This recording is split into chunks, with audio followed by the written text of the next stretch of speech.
तो हेलो बच्चों, आज की इस वीडियो में हम लोग पढ़ने वाले हैं क्लास 10th के सामाजिक विज्ञान का प्रीवियस ईयर क्वेश्चन पेपर 2021 का। आज की इस वीडियो में हम लोग कंप्लीट सोल्यूशन इसका देखने वाले हैं। प्यारे बच्चों, ये जो क्वेश्चन पेपर है काफ़ी पुराना है, ठीक है। कुछ इसमें से क्वेश्चन आपके सिलेबस से हटा दिए गए हैं। जो क्वेश्चन आपके सिलेबस से हटा दिए गए हैं प्यारे बच्चों, उनको आप छोड़ दीजिएगा। बाकी जो आपके सिलेबस में उन सभी क्वेश्चनों को तैयार कर लेना, क्योंकि इस क्वेश्चन पेपर में बहुत ही मोस्ट इंपॉर्टेंट क्वेश्चन पूछे गए हैं, ठीक है। तो चलिए बच्चों, बिना किसी देरी के आज की वीडियो को हम लोग शुरू करते हैं। तो प्यारे बच्चों, सबसे पहले हम लोग इसका खंड क देखेंगे, ठीक है, जो कि टोटल बहुविकल्पी प्रश्न होगा, ठीक है। और यहाँ पर देख सकते हो ये, तो यहाँ पर पहला क्वेश्चन देखिए, कहा जा रहा है कि राष्ट्रवाद का प्रारंभ किस देश से हुआ है, ठीक है। तो इसका ऑप्शन नंबर क सही हो जाएगा, फ्रांस से, ठीक है। चलिए अगला क्वेश्चन देखेंगे। यहाँ पर कहा जा रहा है कि जर्मनी के एकीकरण में प्रमुख भूमिका किसकी थी। तो प्यारे बच्चों, इसका ऑप्शन नंबर ख सही हो जाएगा, ऑटो वान बिस्मार्क, ठीक है। चलिए अगला क्वेश्चन देखेंगे, तीसरा। इसमें कहा जा रहा है कि सविनय अवज्ञा आंदोलन कब चलाया गया। तो प्यारे बच्चों, इसका ऑप्शन नंबर ग सही हो जाएगा, 1930 में। मोस्ट इंपॉर्टेंट क्वेश्चन है, ये रिपीट किया जा सकता है, ठीक है। ये सभी के सभी क्वेश्चन इंपॉर्टेंट है, इनको सभी लोग तैयार कर लेना, ठीक है। चलिए अगला क्वेश्चन देखेंगे इसका। इसमें देखिए कहा जा रहा है कि चौथे में असहयोग आंदोलन का मुख्य कारण क्या था। तो प्यारे बच्चों, इसका ऑप्शन नंबर ग सही हो जाएगा, रॉलेट एक्ट, ठीक है। चलिए अगला क्वेश्चन देखिए। इसमें 5वें में कहा जा रहा है कि निम्नलिखित में से कौन सा संघीय राज्य नहीं है। तो प्यारे बच्चों, दिल्ली हमारा क्या है, संघीय राज्य नहीं है, ठीक है। तो ऑप्शन नंबर ग सही हो जाएगा, ठीक है। बाकी 6वां क्वेश्चन देखिए। इसमें कहा जा रहा है कि भारत में केंद्र शासित राज्यों की संख्या कितनी है। तो प्यारे बच्चों, 8 है। तो इसका ऑप्शन नंबर ग सही हो जाएगा, ठीक है। चलिए अगला क्वेश्चन देखेंगे इसका। अगला क्वेश्चन यहाँ पर प्यारे बच्चों देखिए, लिखा गया अति लघुत्तरी प्रश्न, ठीक है। तो इन सभी क्वेश्चनों का आंसर आप तैयार कर लीजिएगा, ठीक है, क्योंकि इन सभी क्वेश्चन के मैं आंसर अगर कराऊंगा तो काफ़ी ज़्यादा वीडियो लंबी हो जाएगी, ठीक है। तो इसलिए मैं केवल आपको प्रश्न दिखा दे रहा हूँ। जो आपके सिलेबस में रहेगा बच्चों, उनको तैयार कर लेना। जो सिलेबस से हटा दिया गया है उनको छोड़ देना, ठीक है। तो चलिए इसमें 7वें में देखिए, कहा जा रहा है कि गांधी जी ने भारत छोड़ो आंदोलन क्यों चलाया, ठीक है। तो इसका आपको आंसर देना है। बाकी 8वें में कहा जा रहा है कि लोकतंत्र क्या है, इसकी कोई एक विशेषता लिखिए, ठीक है। 9वें क्वेश्चन में कहा जा रहा है कि लोकतांत्रिक व्यवस्था राजनीतिक समानता पर क्यों आधारित है, ठीक है। इन क्वेश्चन को तैयार कर लीजिए। बाकी यहाँ पर लघुत्तरी प्रश्न देखिए। इसमें कहा जा रहा है कि 10वें में ऑटो वान बिस्मार्क कौन था, वह क्यों प्रसिद्ध है। मोस्ट इंपॉर्टेंट क्वेश्चन है, ये आपके बोर्ड के एग्जाम में पूछा जाता है हमेशा, हर साल, ठीक है। चलिए अगला क्वेश्चन देखेंगे। यहाँ पर 11वें में कहा जा रहा है कि लोकतांत्रिक शासन में सरकार को उत्तरदायी होना क्यों आवश्यक है, ठीक है। तो ये भी क्वेश्चन इंपॉर्टेंट है, इन सभी क्वेश्चन को तैयार कर लीजिए। बाकी यहाँ पर अथवा करके क्वेश्चन दिया है, इसको भी देख लीजिए, ठीक है। चलिए अब हम लोग यहाँ पर देखेंगे दीर्घ उत्तरी प्रश्न, ठीक है। दीर्घ उत्तरी प्रश्न में देखिए, कहा जा रहा है कि विश्व की अर्थव्यवस्था के विकास में तकनीकी का क्या योगदान है, उदाहरण सहित लिखिए, ठीक है। तो इंपॉर्टेंट क्वेश्चन, इनको देख लीजिए। बाकी यहाँ पर अथवा करके क्वेश्चन, ये भी इंपॉर्टेंट है, इनको तैयार कर लीजिए। दोनों में से कोई हो सकता है आपके बोर्ड के एग्जाम में रिपीट कर दे, ठीक है। चलिए अब हम लोग प्रश्न नंबर 13 देखेंगे। प्रश्न नंबर 13 में देखिए, कहा जा रहा है कि भारत में राजनीतिक सत्ता के विकेंद्रीकरण के पीछे बुनियादी सोच क्या थी, इसका स्वरूप क्या है, ठीक है। तो ये भी मोस्ट इंपॉर्टेंट क्वेश्चन है। अथवा करके दिया है, संघवाद क्या है, इसकी प्रमुख विशेषता बताइए, ठीक है। चलिए बाकी यहाँ पर मानचित्र संबंधी प्रश्न है, जो आपको मानचित्र में भरना होगा, ठीक है। तो यहाँ पर ये क्वेश्चन देख लीजिए, होमवर्क में आपको दे रहा हूँ, कर लेना, ठीक है।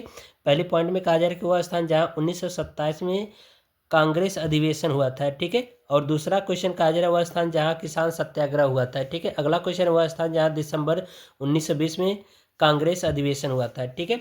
और चौथा क्वेश्चन देखिए, इसमें कहा जा रहा है कि वह स्थान जहां सूती मिल श्रमिकों का सत्याग्रह हुआ था। और 5वें में कहा जा रहा है कि वह स्थान जहां सर्वप्रथम नमक बनाया गया। तो ये सभी क्वेश्चन इंपॉर्टेंट है। मानचित्र में आपको दर्शाना है, आपको मानचित्र मिलेगा, जहां जहां पर इनके आंसर होंगे वहीं आपको मानचित्र में दर्शा देना है, ठीक है।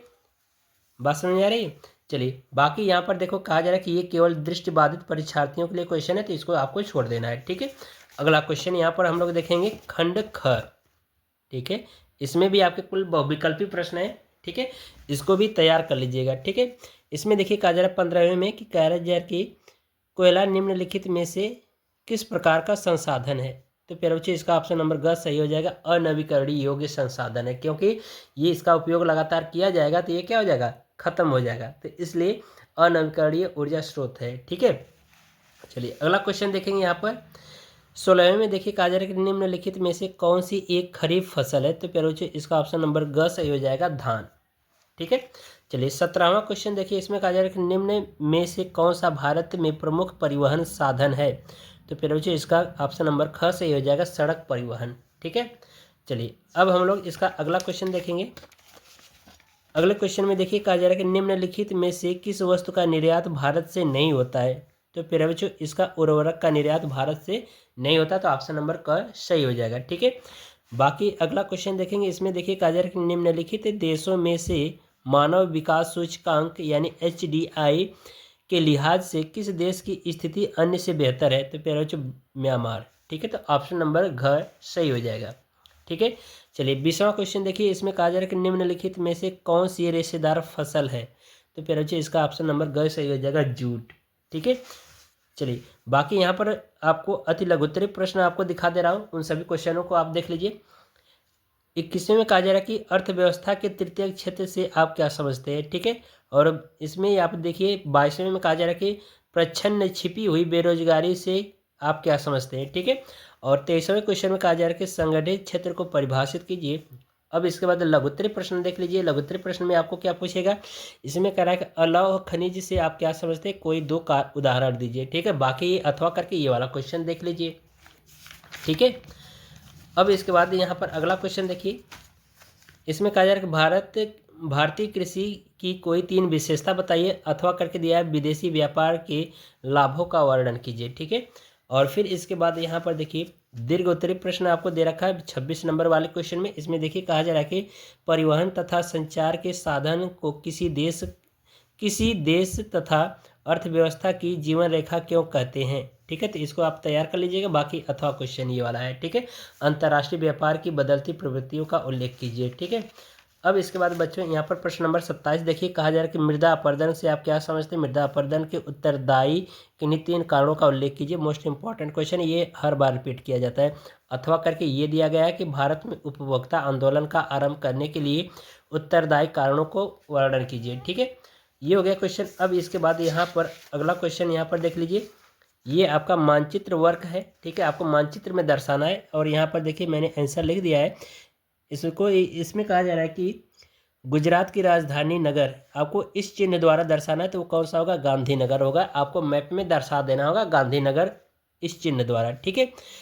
दूसरे में कहा जा रहा है कि एक खनिज तेल शोधनशाला केंद्र, ठीक है, इस तरह के चिन्ह द्वारा दर्शाना है, कहाँ पर, मुंबई में। ठीक है। अगला क्वेश्चन देखिए, कहा जा रहा है कि लौह इस्पात संयंत्र का एक केंद्र इस चिन्ह द्वारा दर्शाना है, तो वो कहाँ पर होगा, नागपुर। ठीक है। तो नागपुर आपको ऑप्शन में दर्शा देना होगा। और बाकी इसमें कहा जा रहा है कि एक प्रमुख पत्तन यानी बंदरगाह इस चिन्ह द्वारा दर्शाना है, वो कहाँ पर दर्शाना है, दिल्ली दर्शा दीजिएगा। फिर इसके बाद अगला क्वेश्चन है 5वें में, कहा जा रहा है कि बंगाल की खाड़ी में गिरने वाली एक प्रमुख नदी कौन सी है, गंगा नदी, इसको आपको दर्शा दीजिए। ठीक है। और इस चिन्ह द्वारा दर्शाना है। ठीक है। बात समझ में आ रही। तो बाकी यहाँ पर प्यारे बच्चों ये दृष्टिबाधित परीक्षार्थियों के लिए है। ठीक है। तो ये सभी मैंने मोस्ट इंपॉर्टेंट जो क्वेश्चन आपके बोर्ड के एग्जाम में पूछे जाते हैं उन सभी को मैंने दिखा दिया। बाकी ऑब्जेक्टिव टाइप के जो क्वेश्चन उनको मैंने सॉल्व करा दिया। तो प्यारे बच्चों आपका काम है कि इन सभी क्वेश्चन पेपरों को काफ़ी अच्छे तरीके से तैयार कर लेना है। ठीक है।